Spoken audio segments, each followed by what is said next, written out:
جب اس میں جہنم کے دروغاؤں کا یا جہنم کے فرشتوں کا ذکر آیا تو ابو جہل نے قریش کی جماعت کو خطاب کرتے ہوئے فرمایا، کیا تم میں سے ہر 10 آدمیوں کا ایک گروہ، یعنی ہر 10 آدمیوں کا ایک گروہ ایک فرشتے کے لیے کافی نہ ہوگا؟ بعض کہتے ہیں کہ کلدہ نامی شخص نے، جسے اپنی طاقت پر بڑا گھمنڈ تھا، اس نے کہا تم سب صرف 2 فرشتے سنبھال لینا، 17 کو میں اکیلا کافی سنبھال لوں گا۔ اور یہی وہ شخص تھا جس نے آپ صلی اللہ علیہ وسلم کو کئی بار کشتی کے لیے چیلنج دیا اور ہر بار وہ ہار جاتا تھا، پھر بھی ایمان نہیں لایا۔ اور پھر اس کے علاوہ جو ہے رکانہ بن عید یزید کے ساتھ بھی کشتی لڑی۔ بہرحال تو انہوں نے کیا کیا، اس آیت پر مذاق بنانے لگی کہ ٹھیک ہے میں سنبھال لوں گا، 17 کو تو میں سنبھال لوں گا، تم سب مل کر 2 کو سنبھال لینا، یعنی اس طرح کی باتیں کرنے لگے۔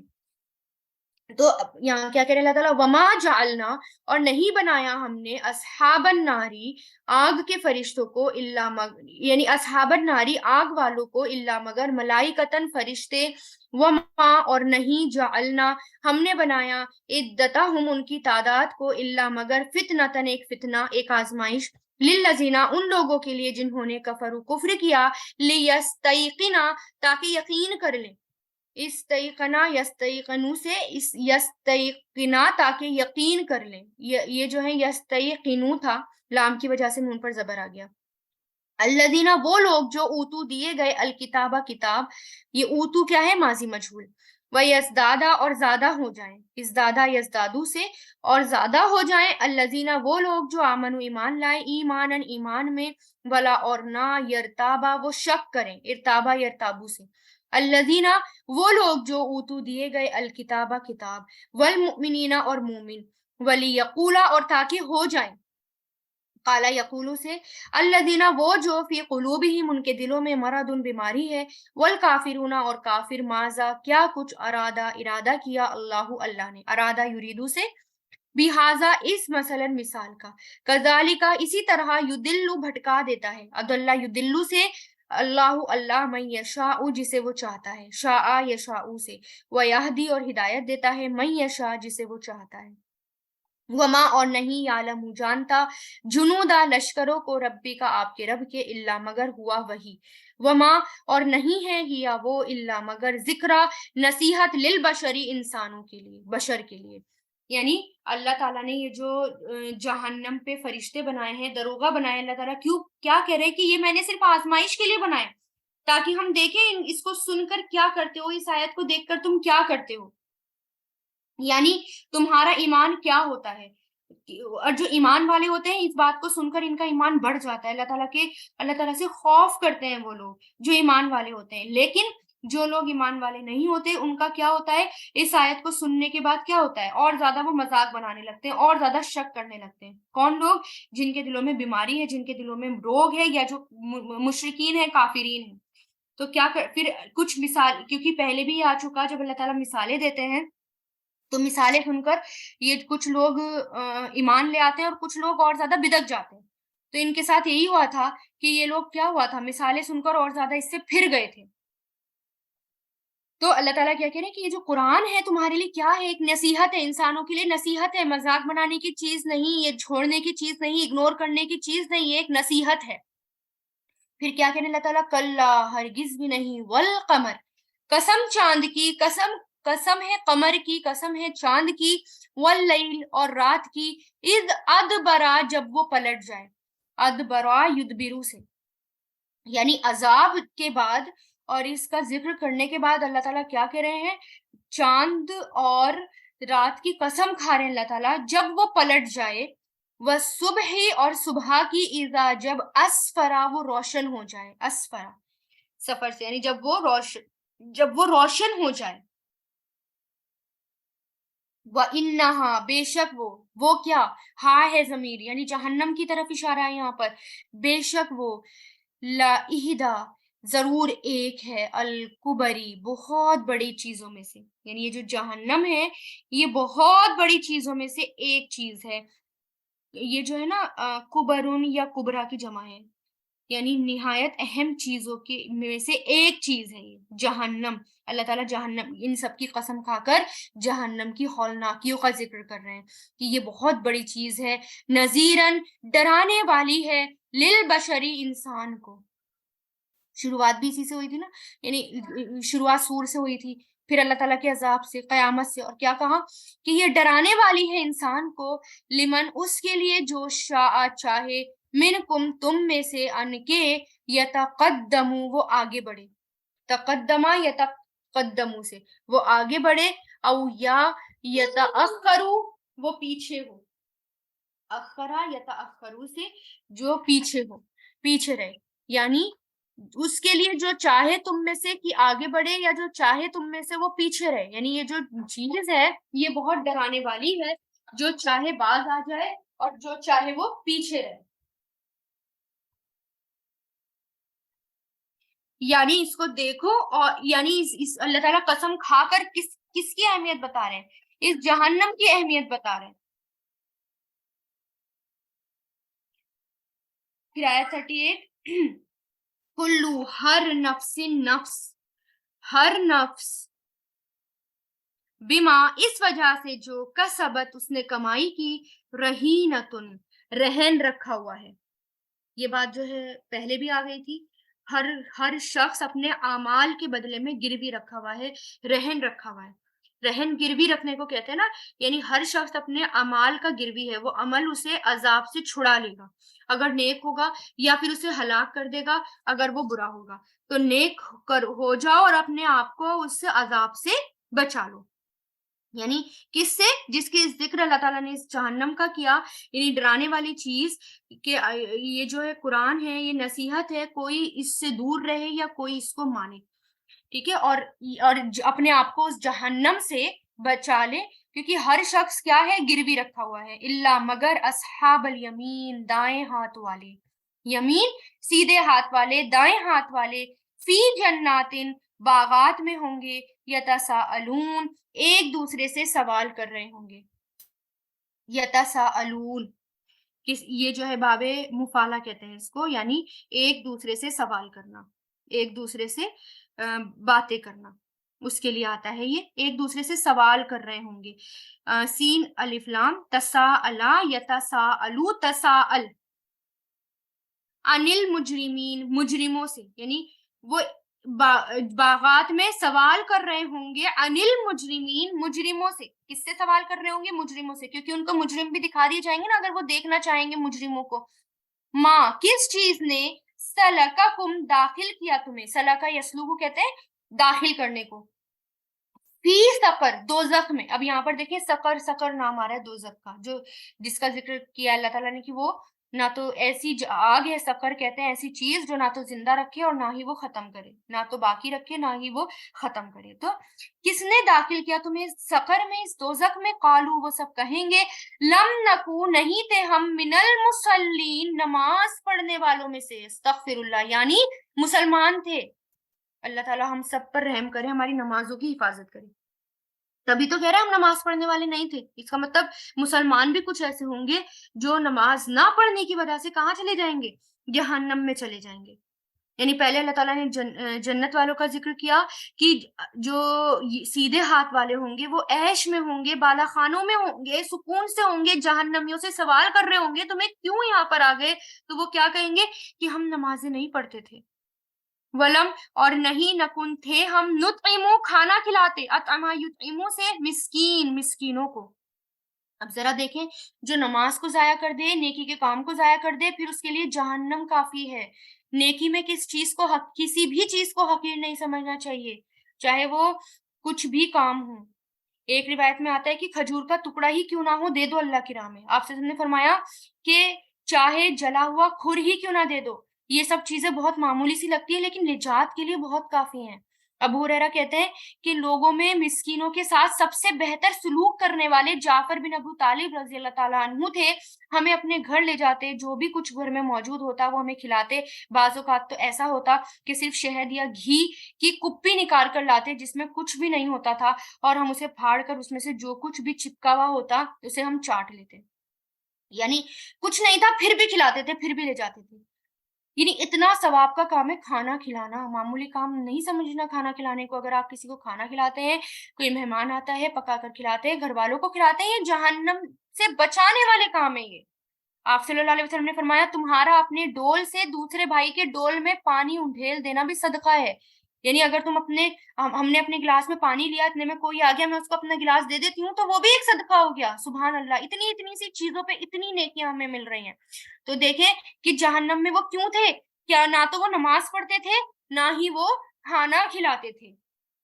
وَكُنَّا، اور تھے ہم، نخوض، ہم بحث کرتے، خوادہ یخودو سے بحث کرتے، میں نے بتایا نا خواد کہتے ہیں گہرائی میں اترنا، اور پھر بحث میں بہت زیادہ گہرائی میں اتر جانا، مال خائدین، بحث کرنے والوں کے ساتھ، یعنی ہم بحث کرتے تھے بحث کرنے والوں کے ساتھ، یعنی ہم جھگڑتے تھے، جھگڑا کرتے تھے۔ وَكُنَّا، اور تھے ہم، نُكَذِّبُ، جھٹلاتے، کذبا یکذبو سے، ہم جھٹلاتے بیوم الدین، بدلے کے دن کو، یعنی ہم بدلے کے دن کو بھی نہیں مانتے تھے، حتیٰ، یہاں تک کہ آتانا، آ گئی ہمارے پاس، الیقین، موت، یعنی یہاں ہم نے مانا ہی نہیں، نماز نہیں پڑھی، کھانا نہیں کھلایا، بحث کرتے رہے لوگوں سے، جھٹلاتے رہے، یہاں تک کہ موت ہمارے پاس آ گئی۔ فما، تو نہیں، تنفعوہم، کام آئے گی انہیں، نفع ینفعو سے، شفاعت، سفارش، شافعین، کسی بھی سفارش کرنے والوں کی، یعنی اب ان کو کسی کی بھی سفارش کام نہیں آئے گی۔ فما، تو کیا ہے، لہم، انہیں، ان تذکرتی، نصیحت سے، معرضین، وہ اعراض کرنے والے ہیں، یعنی انہیں کیا ہو گیا کہ اللہ تعالیٰ کی نصیحت سے اعراض کر رہے ہیں، نصیحت کو مان ہی نہیں رہے۔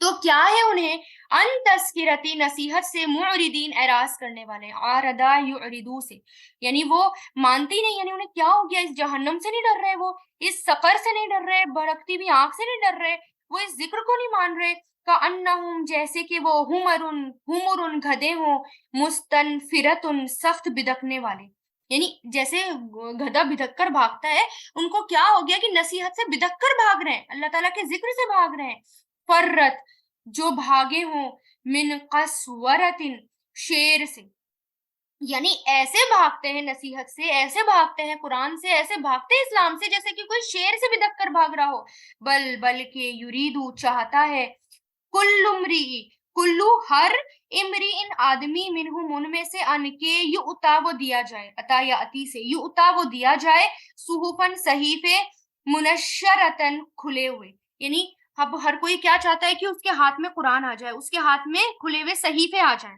کیونکہ مشرکین مکہ یہ کہتے ہیں نا کہ اگر آپ سچے ہیں تو ہمارے پاس کیوں نہیں نازل ہوتا، یہ ہمارے پاس صحیفے کیوں نہیں آتے۔ کلا، اللہ تعالیٰ کیا کہہ رہے ہیں، کلا، ہرگز بھی نہیں، بلکہ لا یخافونا، نہیں وہ خوف رکھتے، نہیں وہ ڈرتے، الآخرت، آخرت سے، کلا، ہرگز بھی نہیں، انہو، بے شک وہ، تذکرۃ، ایک نصیحت ہے، یعنی تمہیں کیا ہو گیا، خوف نہیں کرتے، تمہارے پاس کیسے صحیفے آ جائیں گے، ہرگز بھی نہیں آ سکتے، تم کیوں آخرت سے نہیں ڈرتے، ہرگز بھی نہیں آ سکتے، یعنی یہ تو ایک نصیحت ہے اور کچھ نہیں، یہ ذکر ہے، فمن شاء، تو جو چاہے، ذکرہ، نصیحت حاصل کر لے اس سے، یعنی ایک نصیحت ہے، جس کو جو چاہے وہ اس سے نصیحت حاصل کر لے، وما، اور نہیں، یذکرونا، وہ نصیحت حاصل کرتے، ذکرہ، یذکرو سے، الا، مگر، ان، یہ کہ، یشاء، چاہے، اللہ، اللہ، ہوا وہ، اہلو، لائق ہے، التقوی، تقوی کے، اہلو، اور وہ اہل ہے، لائق ہے، المغفرت، بخشنے کے، یعنی ایمان تو، ایمان خوف اور امید کے درمیان ہے، جو اللہ سے جتنا ڈرتا ہے اتنا ہی معزز ہوتا ہے، اتنا ہی کامیابی پانے کا ذریعہ بھی ہوتا ہے، اور اللہ کے خوف سے بہنے والے آنسو کی بھی بڑی فضیلت ہے۔ آپ صلی اللہ علیہ وسلم نے فرمایا اللہ کے نزدیک 2 قطرے اور 2 نشانوں سے زیادہ کوئی چیز محبوب ہی نہیں، ایک وہ قطرہ جو اللہ کے خوف سے آنسو بن کر بہہ نکلے، اور دوسرا وہ خون کا قطرہ جو اللہ کی راہ میں بہے۔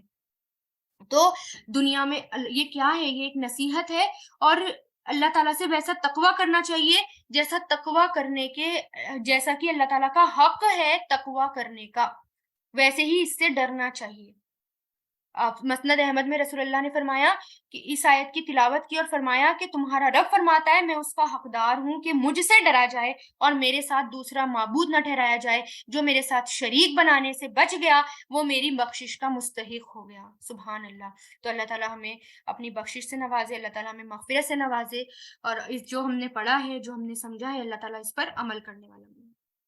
ہم سورہ مزمل اینڈ سورہ مدثر پڑھ چکے۔ یہ دونوں جو ہیں ایک جیسی صورتیں تھیں، ان کو ٹوین سورہ کہا جاتا ہے۔ اور جیسے کہ ہم نے اس کی شروعات کری تھی سورہ مزمل کی، تو اس میں اللہ تعالیٰ نے خطاب کیا تھا کہ یا ایھا المزمل کر کے آپ صلی اللہ علیہ وسلم کو بڑے محبت بھرے انداز میں پکارا تھا۔ یہ جو ہے ایک جو اللہ تعالیٰ نے جیسے پکارا یا ایھا المزمل اور مدثر، یہ ایک اہل عرب کا یہ طریقہ تھا کہ وہ مخاطب کرتے تھے، اگر نرمی سے اور محبت سے بات کرنا چاہتے ہوں تو اس طرح کے الفاظ بولا کرتے تھے۔ اگر کچھ محبت کا اظہار کرنا ہو یا نرمی کا اظہار کرنا ہو تو اس طرح کے الفاظ بولا کرتے تھے، جیسے کہ آپ صلی اللہ علیہ وسلم کے بارے میں آتا ہے حضرت علی کو مسجد میں زمین پر لیٹے ہوئے دیکھا تو فرمایا قم ابا تراب، قم ابا تراب، یعنی ابو تراب یعنی مٹی والے اٹھو، مٹی والے اٹھو۔ تو یعنی اس میں ایک الگ انداز تھا محبت بھرا، یعنی جس حالت میں ہوتے تھے اسی طریقے سے پکارتے تھے۔ تو اللہ تعالیٰ نے ویسے ہی ان کو پکارا، رسول اللہ کو پکارا، اور پھر کس کے لیے کہا؟ قیام اللیل کا حکم دیا، یعنی نماز پڑھنے کا حکم دیا، اور پھر اس کے بعد کس کا؟ کہ ٹھہر ٹھہر کر غور سے قرآن کی تلاوت کرو، صاف صاف الفاظ میں ٹھہر ٹھہر کر سمجھتے ہوئے قرآن کا ہر حق ادا کرتے ہوئے کیا کرو؟ نماز کا حق ادا کرو۔ اور پھر آپ پر اللہ تعالیٰ کیا کرنے والے ہیں؟ ایک بہت بھاری ذمہ داری، بہت بھاری بوجھ آپ کو ڈالنے والے ہیں آپ کے اوپر۔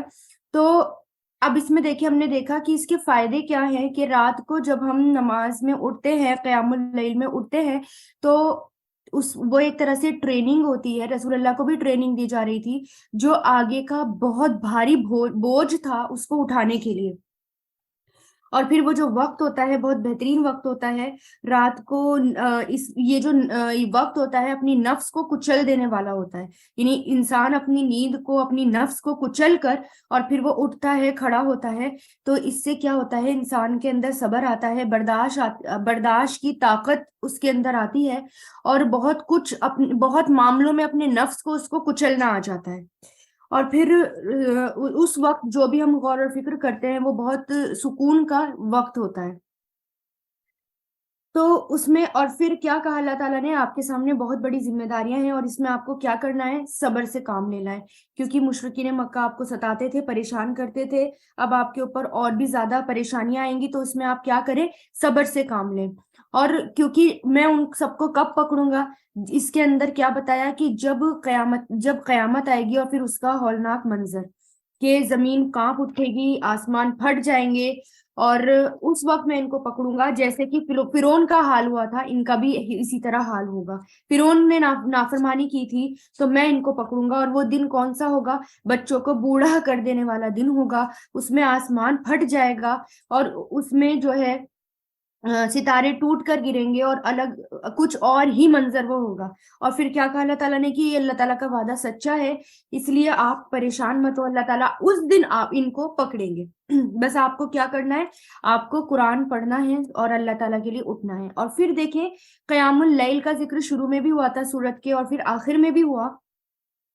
پہلے تو اللہ تعالیٰ نے بتا دیا کہ تمہیں قیام اللیل کے لیے اٹھنا ہے، پھر اس کے بعد اللہ تعالیٰ نے تخفیف کر دی، یعنی کم کر دیا کہ رات کا 2/3 یا نصف یا تہائی رات اٹھ جاؤ، کیونکہ اس وقت گھڑیاں بھی نہیں تھی، اندازہ سب صحیح نہیں لگا سکتے تھے، لیکن اللہ تعالیٰ کہتے ہیں کہ اللہ تعالیٰ کو پتا ہے کہ اندازہ کتنا ہے، اور یہ اللہ تعالیٰ نے تمہارے لیے آسانی کری ہے کہ تم بیمار بھی ہوں گے، بڑھاپا بھی ہوگا، سفر میں بھی ہوں گے، اور رزق کی تلاش میں بھی نکلے ہوئے ہوں گے، اللہ تعالیٰ کے راستے میں جنگ بھی کر رہے ہوں گے، تو اتنا لمبا لمبا پڑھنا تمہارے لیے مشکل ہو جائے گا، اس لیے جتنی آسانی ہو اتنا ٹھہر ٹھہر کر تم لوگ پڑھو، اور پھر نیکی کا بدلہ تمہیں بہترین بدلہ ملے گا۔ استغفار کو لازم پکڑ لو، ٹھیک ہے، تو یہ استغفار کو پکڑ لو تو یہ کہاں تک لے جائے گا؟ جنت تک لے جائے گا۔ یہ ہم نے سورہ مزمل میں دیکھا، اور پھر دیکھیں سورہ مدثر میں بھی اللہ تعالیٰ نے اسی محبت بھرے انداز میں رسول اللہ کو پکارا کہ کپڑا لپیٹنے والے یا کمبل میں لپٹنے والے، ریپ ہونے والے، اٹھ جاؤ۔ ٹھیک ہے، اور اس کے بعد اٹھنے کے بعد کیا کرو؟ اس کے لیے بھی کیا کہا کہ اللہ تعالیٰ کے لیے کھڑے ہو جاؤ، یعنی اب آپ کو جو ہے انذار، یعنی اب آپ کو لوگوں کو ڈرانا ہے، اب لوگوں کو اللہ تعالیٰ کے راستے کے لیے بلانا ہے، اور اس میں بھی بہت ساری مشکلیں آئیں گی، بہت لوگ جو ہیں آپ کا انکار کریں گے، لوگ آپ کو مانیں گے نہیں۔ اور جیسے کہ پیچھے فرعون کا واقعہ بتایا تھا اللہ تعالیٰ نے مزمل میں، کیونکہ فرعون جو ہے بہت سرکش تھا، اپنے آپ کو خدا کہتا تھا، اپنے آپ کو بہت بڑا بادشاہ تھا، لوگوں پر ظلم کرتا تھا، حق کو نہیں مان رہا تھا۔ یہاں پر ولید بن مغیرہ کا قصہ بتایا اللہ تعالیٰ نے، دیکھو اس قوم میں فرعون تھا، یہاں پر ولید بن مغیرہ ہے جو اپنے آپ کو بہت بڑا سمجھتا ہے، اور بہت بڑے بڑے سردار ہیں جن کے پاس مال ہے، دولت ہے، اور شان شوکت سے رہتے ہیں، اور یہ سمجھتے ہیں کہ وہ ان کو کبھی موت نہیں آئے گی یا اللہ تعالیٰ ان کو پکڑیں گے نہیں۔ تو آپ پریشان مت ہو، میں ان کو اتنا سخت پکڑوں گا کہ ان کو صعود پر چڑھاؤں گا، میں ان کو ایسی گھاٹی پر چڑھاؤں گا، ایسی چڑھائی چڑھاؤں گا، اتنے ایسے دشوار یعنی برداشت نہ ہونے والے ان کو عذاب میں مبتلا کروں گا۔ تب تک آپ کیا کریں؟ اپنا اللہ تعالیٰ کا کام کرتے رہیں، اور ان کو جو ہے اللہ تعالیٰ پر چھوڑ دیں، ان کا معاملہ کس پر چھوڑ دیں؟ اللہ تعالیٰ پر۔ اس میں دیکھیں دونوں میں اللہ تعالیٰ رسول اللہ کو تسلی دی گئی تھی، سورہ مزمل میں فرعون کا واقعہ سنا کر کہ دیکھو موسیٰ علیہ السلام کے سامنے بھی کتنا سخت تھا وہ، اور یہاں پر ولید بن مغیرہ کہ اگر وہ ایمان لے کر آ جاتا تو اہل مکہ ایمان لے آتے، لیکن اس کو بھی پکڑا تو اس کو بھی اللہ تعالیٰ پکڑیں گے، اس کو اللہ تعالیٰ جہنم میں بھی جہنم میں، یعنی اگر یہاں پر یہ بچ گیا تو اس کی سزا جہنم میں ہے، اور وہ سخت چڑھائی ہے۔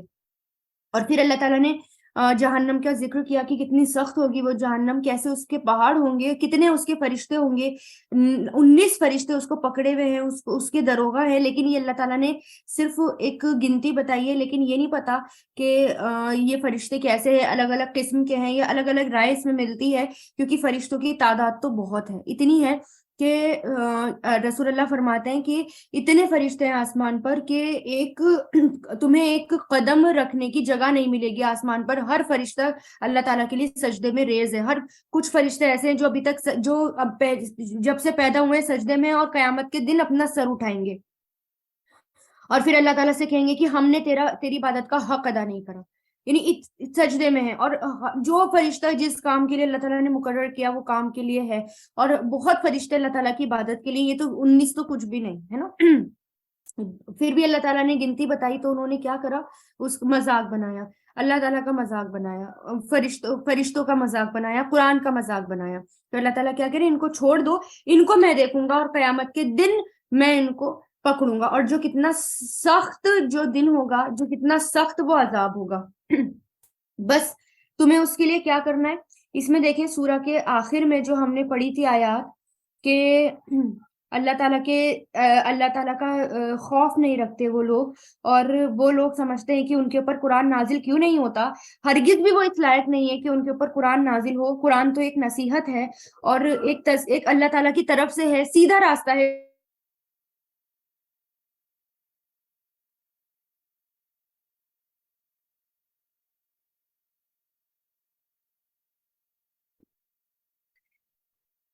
اور پھر لاسٹ میں ہم نے یہ دیکھا کہ یہ تو ایک نصیحت ہے، اور پھر نہیں نصیحت پکڑتے مگر یہ کہ جسے چاہے اللہ، اور وہی ہے تقوی کے لائق، وہی ہے اہل التقوی، اور وہی ہے بخشنے کے لائق، یعنی لائق ہے بخشنے کے۔ تو جس کو اللہ، یعنی جو تقوی والا ہوتا ہے، تقوی والا ہی ایک تو یہ کہ نصیحت کو پکڑتا ہے۔ اگر ہم تقوی والا بننا چاہتے ہیں تو یہ کہ اللہ تعالیٰ کی نصیحت، جیسے کہ لاسٹ میں یہ فرمایا اللہ تعالیٰ نے کہ تقوی والے، یعنی نصیحت بھی کون حاصل کرتے ہیں؟ تقوی والے، اور جس کو نصیحت حاصل ہو جائے، یعنی جو قرآن پر عمل کرنے لگے، وہ بھی کیا بن جاتا ہے؟ تقوی والا۔ اور اللہ تعالیٰ ہی کس کے لائق ہے کہ وہی انسان کو تقوی والا بنائے، اور اہل ہے اللہ تعالیٰ اس کے کہ انسان جو ہے اسی کی عبادت کرے، اور خالص ہو کر اسی کی عبادت کرے، اور اسی سے بخشش مانگے۔ اور جو تقوی والے ہوتے ہیں وہ ہر وقت مغفرت کی دعائیں مانگتے رہتے ہیں۔ جتنے تقوی والے ہوتے ہیں، جتنے جھکے ہوئے ہوتے ہیں اللہ تعالیٰ کی طرف، اتنے ہی وہ اللہ تعالیٰ سے ڈرتے ہیں اور اتنا ہی وہ اللہ تعالیٰ سے مغفرت کی دعائیں مانگتے رہتے ہیں۔